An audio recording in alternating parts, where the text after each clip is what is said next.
With rants and raves, you'll be okay. And today is your lucky day. It is rants and raves with Gary K.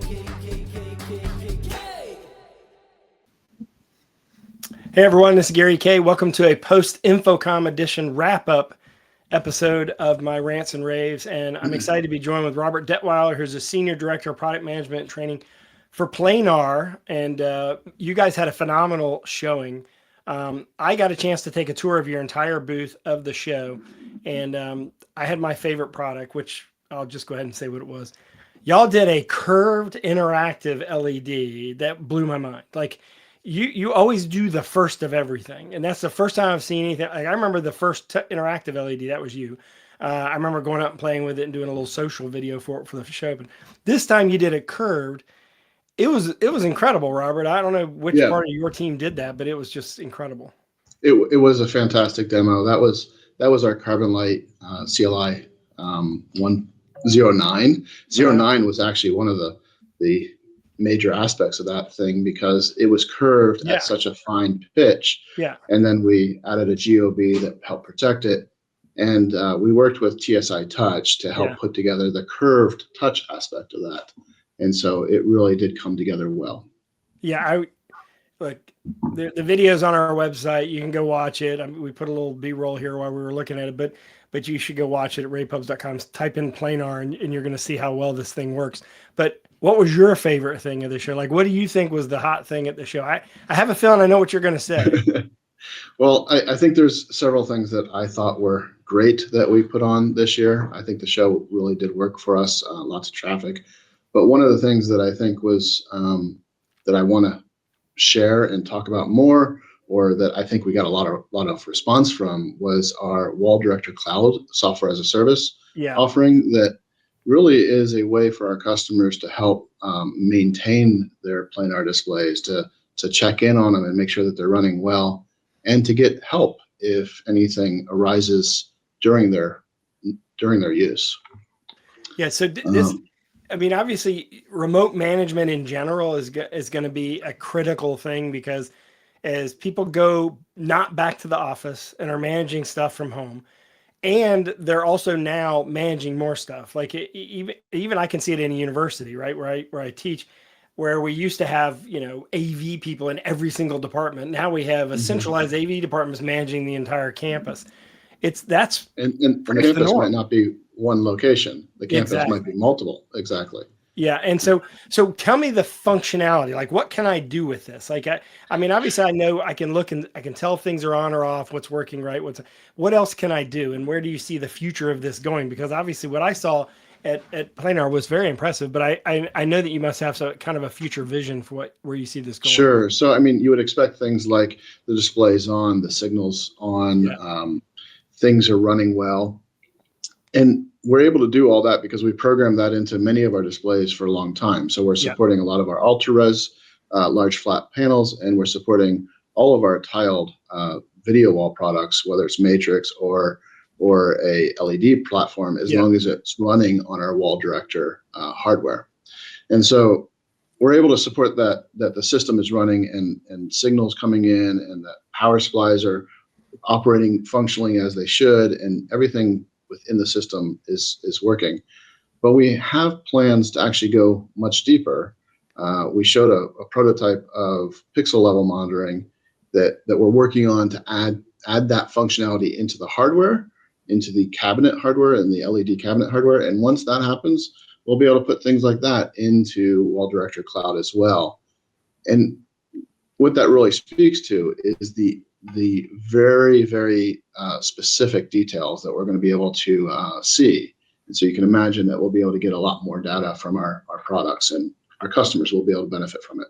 So what you could imagine, or maybe I'm overthinking this, is that you'd know exactly what part of a wall might be having problems or issues, or how that might be affecting how the whole wall looks. Because you have some Absolutely. pretty awesome auto calibration functionality when you add a new component to a wall, it recalibrates it to look like the life of the rest of the wall. You've got some really neat features like that. And then you also have the ability to do that with multiple displays in the same facility. But do you imagine that you'll be able to actually look at content and see if it looks different in one place versus the other, and why that might be the case, even granular at that level?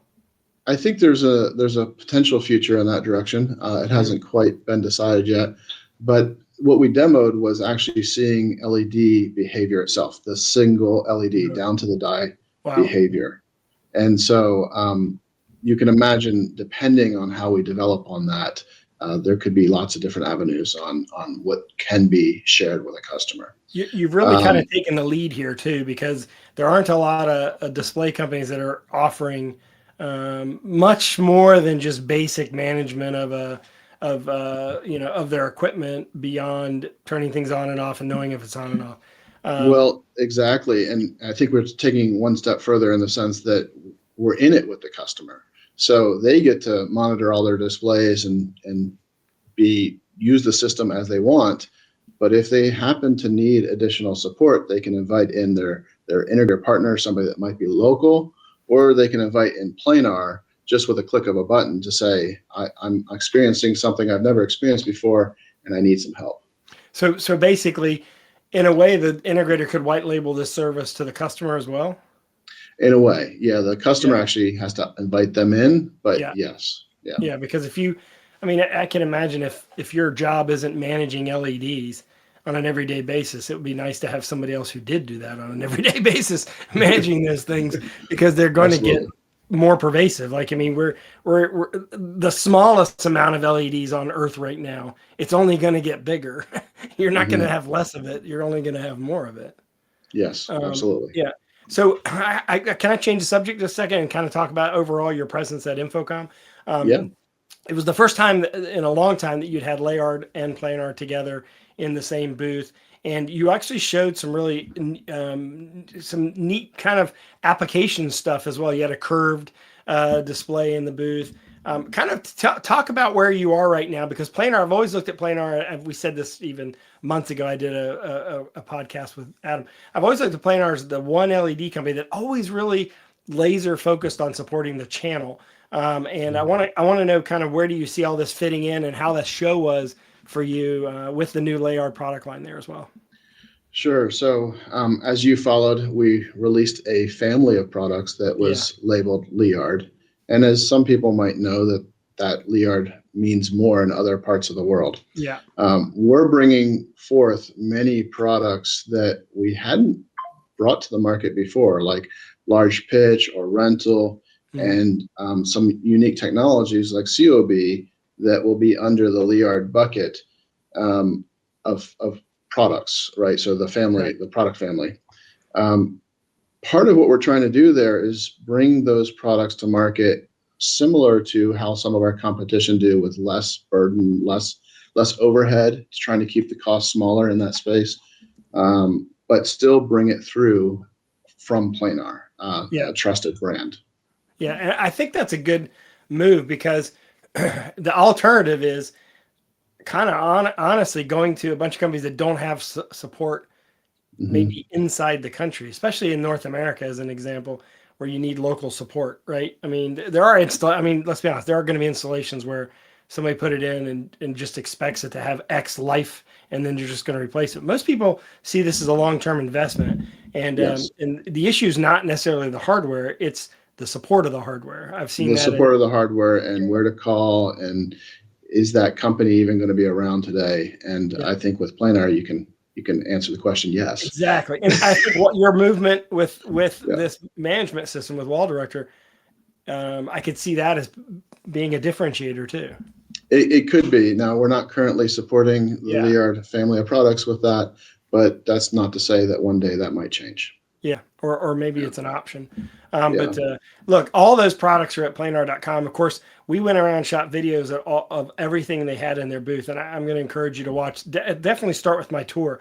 Actually, Adam did a great tour of the whole booth, and it kind of gives you an idea of sort of how everything was positioned. You can see all that at raypubs.com/. InfoComm, type in Planar in the video search window, and I'll put a link directly to that in the description of this as well. Robert, I really appreciate it. Thanks for all you do for the industry.